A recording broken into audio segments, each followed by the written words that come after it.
The makeup artist's hands froze mid-stroke. Zara Kimani stared at her reflection, watched foundation being smoothed over skin that didn't feel like her own anymore. In 4 hours, she'd walk down an aisle lined with 200 witnesses. In 4 hours, she'd say words that would lock her into forever with a man who kissed like he was checking items off a list. In 4 hours, everything she'd built, the Harvard Law degree, the partnership at 29, the perfect relationship that looked flawless in Christmas cards, would become permanent. Her phone buzzed. Trevor's name lit up the screen. "Can't wait to see you walking toward me, baby. This is it." Zara typed back a heart emoji, because that's what brides do. They don't admit that their stomachs feel like war zones. They don't confess that they've been Googling cold feet before wedding normal at 3 in the morning for the past week. The hotel suite smelled like hairspray and lies. "Girl, you're glowing," Simone declared, bursting through the door with champagne and that too bright smile people wear when they're trying to convince you of something. Zara's maid of honor since college, her sister in everything but blood. Behind her, 3 bridesmaids in champagne-colored silk that cost $300 per dress flooded in, all teeth and performance.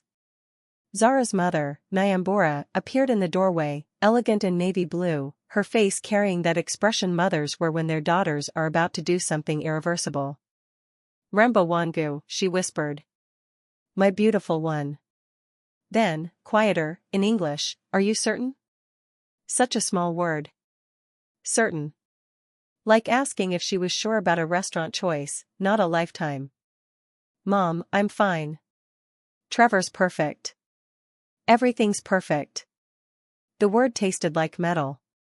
Nyambura's eyes held questions her mouth wouldn't ask. She'd flown from Nairobi with 12 relatives who'd saved for 8 months to afford tickets. Zara's father, Kibwe, had threatened to sell his car to help pay for the wedding until Zara stopped him. $30,000. The average American wedding cost, the article said. Zara had hit 28,000 and stopped counting. "Your father wants to see you before we start," Nyambura said, retreating with the kind of grace that made Zara ache. The bridesmaids fluttered around her like expensive moths, adjusting the $12,000 Nina Tornai gown that hugged her body like a beautiful trap. Swarovski crystals caught light, threw tiny rainbows across ivory walls. The dress took 8 months to order, 3 fittings to perfect. It photographed like a dream. Zara had never felt more like she was wearing a costume. 3 years ago, she'd met Trevor Callahan at a law school networking mixer. He'd approached with that confidence men born into money carry like good cologne. His family owned half of Boston's financial district. His smile belonged on campaign posters. He'd asked about her work at Westbrook and Associates, actually listened when she talked about corporate litigation, didn't try to touch her lower back like some ownership gesture. Their first date was strategic. Dinner at L'Espalier, conversation that felt like a job interview for the position of girlfriend. He checked boxes: educated, ambitious, family-oriented, no drama. She checked his: polished, intelligent, beautiful enough but not threatening, successful but not more than him. They never fought because they never cared enough to fight. Looking back now, suffocating in silk and crystal, Zara couldn't remember a single moment Trevor had truly surprised her. No spontaneous anything. No wild laughter at 2 in the morning. No vulnerability that cracked him open and let her see inside. Just steady. Predictable. Safe. Her father appeared, and Zara's throat closed. Kibwe Kimani, 63 years old, hands that had worked Nairobi construction sites to send money for her American education, wearing a rented tuxedo that didn't quite fit. His eyes were wet. "Baba." Zara started. "You don't have to do this," he said quietly. "Just that. No elaboration. If you're watching this story and feeling something shifting inside you, if this moment is hitting somewhere true, do me a kindness. Tap that subscribe button. Hit the notification bell. What's about to happen needs witnesses, and I need to know you're here walking through this with Zara. Because stories like this, stories about the moments that break us and remake us, they matter. And your support lets me keep telling them. Now, let me show you what happened next. I want to, Zara lied. Kibwe studied her face the way fathers do, seeing past makeup into the truth underneath. But he nodded. Because what else could he do? The venue was booked. The guests were arriving.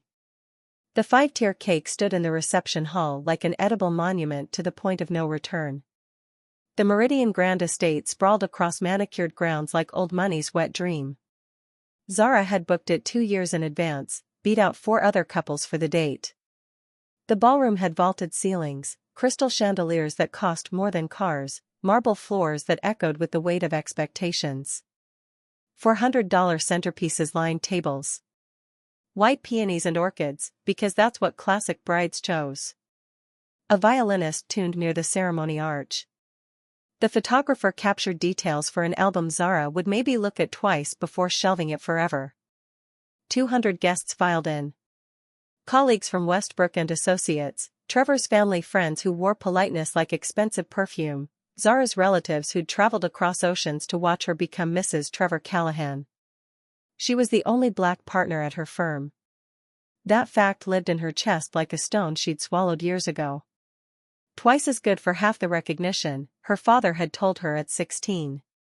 She'd believed him. Worked twice as hard, smiled twice as bright, made herself indispensable and unthreatening simultaneously. Trevor's mother, Caroline Callahan, had smiled at Zara exactly the way you smile at something decorative you didn't choose but will tolerate. Trevor could have anyone, she'd mentioned once, wine-drunk at Christmas. But he chose you. That says something about his character. Zara had thanked her. The clock read 2:47 p.m. 1 hour and 13 minutes until she walked down that aisle. Simone's phone buzzed. Then again. Then 3 more times in rapid succession. Zara watched her best friend's face drain of color, watched her hands start shaking, watched her eyes go wide with the kind of horror you can't fake. Simone? Zara's voice came from somewhere far away. What's wrong? Simone looked up. Her mouth opened. Closed. Opened again. She couldn't finish.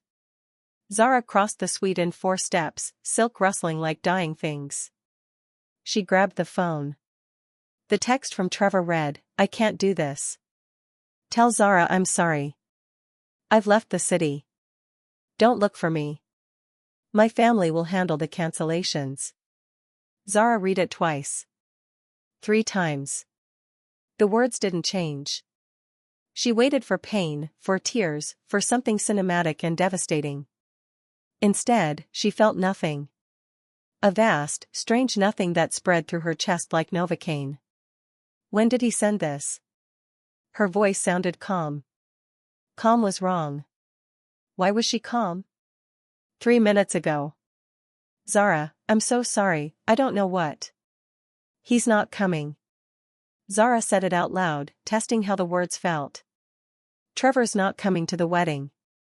Simone's face crumpled. We'll fix this. We'll call him, we'll find him, there's still time. He changed his number. Zara tried calling. Disconnected. He'd planned this. Thought it through. Decided abandoning her via text was acceptable. The door burst open. Zara's cousin Amara rushed in, face panicked. The groomsmen just left. All of them. They said Trevor called, said the wedding's off, they just walked out. The bridesmaids gasped. Someone started crying. Zara stood in the center of chaos, wearing $12,000 of dress, feeling the exact moment her carefully constructed life detonated. Her mother appeared. Zara, what's happening? People are saying. Trevor left. The words came out flat.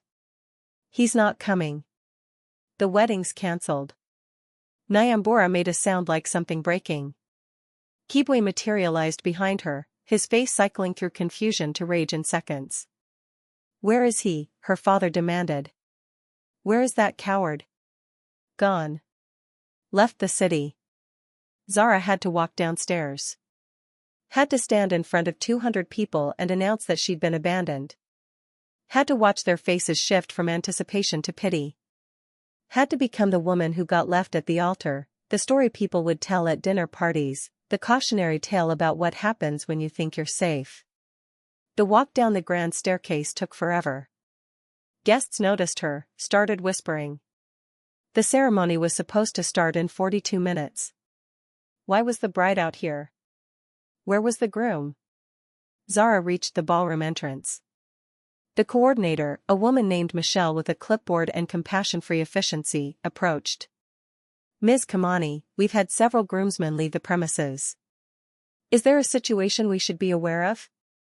A situation. Like this was a catering mix-up. The wedding is cancelled. Zara heard herself say it. The groom isn't coming. Michelle's professional mask slipped for half a second. I see. We'll need to clear the venue by 8 p.m. There's another event tomorrow morning. I'm very sorry for your situation. Your situation. Zara wanted to laugh. Wanted to scream. Wanted to disappear. Trevor's parents stood near the ceremony arch, looking confused. His mother saw Zara, started walking over with that expression wealthy white women wear when they're about to deliver bad news they're secretly pleased about. Zara, dear, Trevor called. He's having some last-minute doubts. I'm sure if you just give him some space. He left the city, Caroline. He sent a text. He's not having doubts, he abandoned me an hour before the wedding. Caroline blinked. Well. That's unfortunate. But perhaps it's for the best. Trevor's been under such pressure, and you two are from such different worlds. Kibwe stepped forward, his voice dangerous. Leave. Now. Before I forget I'm a Christian man. Caroline retreated, offended dignity radiating off her like heat. Zara's relatives gathered, speaking rapid Swahili, voices rising. Her father's brothers looked ready to hunt Trevor down. Her mother wept quietly, the kind of crying that's worse than screaming. Simone gripped Zara's hand. What do you need? Tell me what you need. Everyone out. Zara's voice cut through the noise. I need everyone out. Please. Just give me 10 minutes alone. They hesitated, but Simone herded them away. The ballroom emptied. 200 guests filtered out, confused and gossiping. The violinist packed up. The photographer looked uncomfortable, unsure if he should document this disaster. Zara stood alone in the center of the ballroom, surrounded by $400 centerpieces and dreams that cost $30,000. She pulled out her phone. Typed with shaking hands. After everything I did, everything I sacrificed, everything I overlooked, you couldn't even tell me to my face? You're a coward, Trevor. And I hope you understand what you've destroyed. She hit send. Message failed to deliver. This number has been disconnected. He'd planned this. Thought it through. Changed his number so she couldn't even rage at him properly. The sound that came out of Zara was animal. Raw and jagged, echoing off vaulted ceilings, bouncing back at her like accusations. When the echo faded, she realized she was still holding her bouquet. White peonies and orchids, $300 of flowers that now felt like a funeral arrangement for the woman she used to be. She'd done everything right. Harvard Law. Partnership at 29. Chose a man her family approved of. Planned a wedding that checked every box. Believed that following the rules would protect her. And here she stood. Abandoned. Humiliated. Destroyed by someone who did everything wrong. The ballroom doors opened. Zara didn't turn around. I said I needed to be alone. I know. The voice was male, accented. Korean, but fluent, polished. I'm the one who just paid triple your booking fee to extend your reservation for a week. That made Zara turn. The man standing 20 feet away looked like he'd walked out of a different universe. Mid-30s, charcoal Tom Ford suit that probably cost more than her dress. Hair styled with precision, face all sharp angles and eyes that assessed her like a problem he was deciding whether to solve. Behind him, two men in black suits flanked the entrance like guards. "Who are you?" Zara demanded. He moved closer, each step deliberate, controlled. "Han Jae-sung. I own the holding company that owns this venue. Among other things. Congratulations. Leave. After you hear what I have to say." He stopped 10 feet away, maintaining careful distance. "I was in a meeting upstairs when I saw your groom leave 90 minutes ago." He was on his phone, laughing. The word laughing hit like a slap. He said, and I quote, "She'll be fine. Zara always lands on her feet. Besides, I couldn't marry someone my family would never fully accept." The room tilted. "You're lying." Han pulled out his phone, pressed play. Trevor's voice filled the ballroom, "She'll be fine. Zara always lands on her feet. Besides, I couldn't marry someone my family would never fully accept. You know how my mother is about maintaining appearances." Han stopped the recording. "I have 17 more minutes if you'd like to hear the rest." He was quite detailed about his cowardice. Zara's hands clenched. The bouquet crushed between her fingers, petals falling like snow. "Why would you record that?" "Because I recognize weakness when I see it. And I catalog it." Han pocketed his phone. Trevor Callahan is predictable. Men like him take what's convenient, abandon it when it becomes complicated. You deserve to know the truth. What do you want? Zara's voice shook with rage she couldn't contain. Money? A lawsuit settlement? What? I want to offer you an alternative to standing here in a $12,000 dress while people pity you. What alternative? Han's eyes locked on hers, and Zara saw something dangerous flicker there. Marry me instead. The words hung in the air like smoke. Zara actually laughed, broken and slightly unhinged. You're insane. Practical, Han corrected. I need a wife to satisfy my grandfather's will. If I'm not married by midnight tonight, I lose my inheritance. You need a way to walk out of this venue with your dignity intact. We both get what we need. You want me to marry you, a complete stranger, because of an inheritance clause? Yes. This man, this stranger, stood in her destroyed wedding offering the most absurd proposal she'd ever heard. And the worst part? Some dark, reckless part of her was listening. If you're still here, if you're feeling what Zara's feeling right now, that mix of rage and recklessness and the temptation to burn everything down and start over, I need you to do something for me. Hit that like button. Leave a comment telling me what you'd do in her position. Because this story gets wilder, and I need to know you're ready for where we're going. Subscribe so you don't miss what happens when Zara makes her choice. Now, back to the moment that changes everything. What's your plan? Zara heard herself ask. I go home, face everyone who watched me get abandoned. Show up Monday and pretend I'm fine while Trevor moves on with someone his family finds more suitable? Each word from Han landed like a scalpel, cutting through denial to bone-deep truth. Or, Han continued, moving one step closer, you marry me. Right now. In front of everyone who came to watch you break. You walk out of here as my wife, the wife of a man worth $2.4 billion. No one will pity you. They'll be too busy wondering how you pulled off the most stunning reversal in social history. Zara's heart hammered against her ribs. This is insane. This is pragmatic. I give you power. Protection. Revenge by proximity. In 1 year, if you want to walk away, you'll do so with a settlement substantial enough to never worry about money again. Why me? Because you're already in a wedding dress, the venue is paid for, and you have the look of someone who just realized nice girls finish last. His eyes held hers. I'm offering you a shortcut to finishing first. Every rational part of Zara's brain screamed no. This was reckless, dangerous, potentially catastrophic. But rational thinking had gotten her here, abandoned in a ballroom, destroyed by a man she'd trusted. What had caution earned her? What had playing by the rules given her? If I say yes, Zara asked slowly, what happens?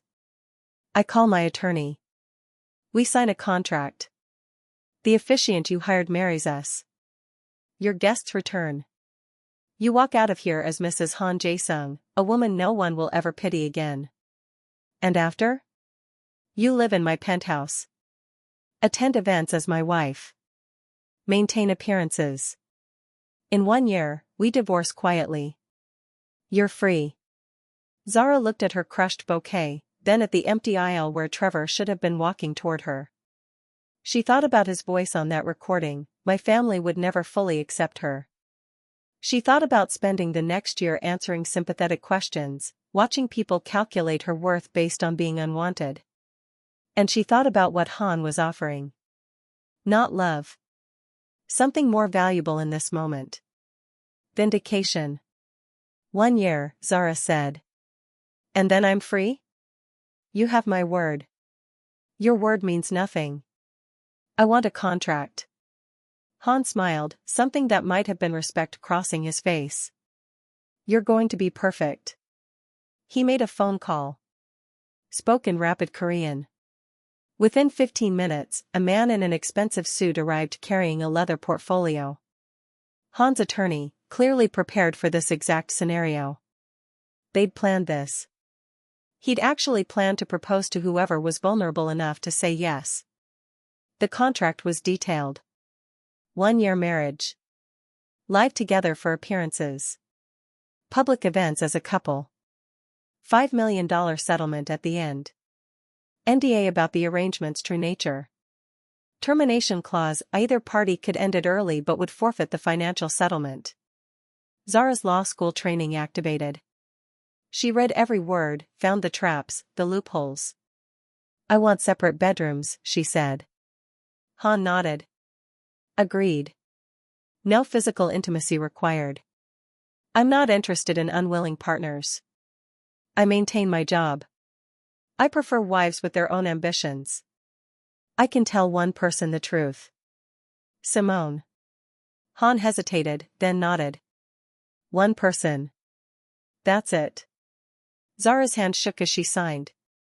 The pen felt heavy, like she was signing away more than a year. Like she was signing away the woman she used to be. The door burst open. Simone rushed in, face panicked. Zara, what are you doing? Someone said you're marrying someone else? That can't be, she stopped, seeing Han, seeing the contract. Simone, this is Han Jae-sung. My fiancé. The word tasted strange. We're getting married. Today. Now. Have you lost your mind? Probably. Zara stood, silk rustling. But I'm doing it anyway. You can't marry a stranger because Trevor's a coward. Watch me. Han's attorney gathered the papers. Han checked his watch. We have 23 minutes to start the ceremony if we want your guests back. Can you do this? Zara looked at Simone, at Han, at the ballroom that was supposed to host her future with Trevor. Get everyone back inside, Zara said. We have a wedding to start. The next 20 minutes were chaos. Phone calls made, guests confused but returning, whispers spreading like wildfire. Social media already exploding with speculation. Zara's mother looked gutted. Who is this man? Nyambura demanded. My husband, Zara said, voice cold and controlled. Kibwe studied Han with eyes that had seen every kind of man. If you hurt my daughter. I won't, Han said simply. The ceremony began at 4:47 p.m. 47 minutes late, different groom, same vows. Guests filled seats, phones out, recording everything. Zara saw Trevor's parents in the back row, their faces frozen in horror. They'd come late, missed the drama, walked into an alternate reality. The officiant, bewildered but professional, cleared his throat. We are gathered here today to join Zara Kimani and Han Jae-sung in matrimony. Zara spoke her vows to a man she'd known for less than an hour. His face was unreadable, his presence commanding enough that guests leaned forward, riveted. I do, Zara said clearly. I do, Han replied, voice steady. You may kiss the bride. Han leaned in. His lips brushed hers, cool and precise. A signature on a contract, not a promise of love. When he pulled back, he whispered, "Welcome to your new life, Mrs. Han. Try to keep up." And Zara, still gripping her crushed bouquet, thought, "You have no idea what you've just unleashed." The reception happened because Han paid for everything to continue. The cake was cut, toasts were made by confused guests, music played. Zara danced with her new husband, his hand firm on her waist, his eyes revealing nothing. "Smile," Han murmured. "The world is watching." "I'm very good at performing," Zara murmured back. Cameras flashed. Social media posts multiplied. The narrative shifted in real time, dumped bride to mysterious billionaire's wife in under 2 hours. Caroline Callahan approached, face tight with fury. "This is absurd." When Trevor hears. "Trevor can hear whatever he wants from whatever hole he's hiding in," Zara said sweetly. "I'm busy being married to someone who actually showed up." Caroline left, dignity in tatters. At 9 p.m., Han leaned close. "Time to leave. We have an audience expecting a proper exit." 2 black cars waited outside. Zara's belongings would be collected tomorrow, Han explained. Tonight, she was coming home with him. Home. What a strange word for wherever this stranger lived. As they drove away from the Meridian Grand Estate, Zara's phone started buzzing. Notifications flooded in. Text messages. Missed calls. Trevor's name appeared. Once. Twice. 7 times. 15. He'd seen the photos. He was calling. Again and again and again. We're reaching the end of this chapter, but Zara's story is just beginning. If this moment grabbed you, if you felt that satisfaction of watching her take control even through chaos, I need you to subscribe right now. Turn on notifications because the next chapter shows what happens when Zara wakes up in Han's world and realizes exactly what she's agreed to. Comment below and tell me, Team Trevor crawling back or Team Han's mysterious danger? Your engagement keeps these stories coming, keeps me telling the truths about moments that break us and remake us. Don't miss what happens next. Han glanced at her phone lighting up repeatedly. Want me to answer it? No. Zara powered it down completely. Let him wonder. They arrived at Hudson Yards, one of the most expensive buildings in Manhattan. Han's penthouse occupied the entire 87th floor. Floor-to-ceiling windows revealed the city sprawling below like scattered diamonds. Your room is ready, Han said, suddenly formal. My staff prepared it this afternoon. This afternoon. Before she'd even said yes. You were that sure I'd agree? Han turned, and for the first time, she saw something real flicker across his face. I was that desperate. My grandfather's will goes into effect at midnight. If I'm not married, I lose everything he built. You saved my life today, Mrs. Han. Whether you realize it or not. We saved each other, Zara said quietly. Perhaps. Han moved toward the hallway. Get some rest. Tomorrow, your new life begins. And it's going to be much more complicated than you're prepared for. He left her standing in a penthouse that cost more than most people earned in lifetimes, wearing a wedding dress bought for a different groom, married to a stranger who'd offered her revenge dressed as rescue. Zara walked to the window, looked out at Manhattan glittering below. Somewhere in that sprawl of lights, Trevor was panicking. His family was scrambling. People were gossiping. And she was here. Mrs. Han Jae-sung. A woman who'd chosen chaos over humiliation, danger over pity, the unknown over the familiar pain. Her reflection stared back at her from the glass. Same face. Different woman. The bride who got abandoned died in that ballroom. The woman standing here was someone new. Someone who'd made an impossible choice and would have to live with the consequences. Whatever those turned out to be. This is just the beginning. Zara's made her choice, but Han's world is darker and more dangerous than she knows. Subscribe and turn on notifications so you don't miss Chapter 2, where Zara wakes up in her new reality and discovers exactly what she's traded her freedom for. Comment below telling me what you think Han's really hiding. Share this story with someone who needs to hear about women who refuse to stay broken. Your support, your likes, your comments, they matter. They keep stories like this alive. They create a community of people who understand that sometimes the bravest thing you can do is say yes to the terrifying unknown. Don't leave me hanging. Let me know you're here, that you're ready for what comes next. Because what comes next changes everything.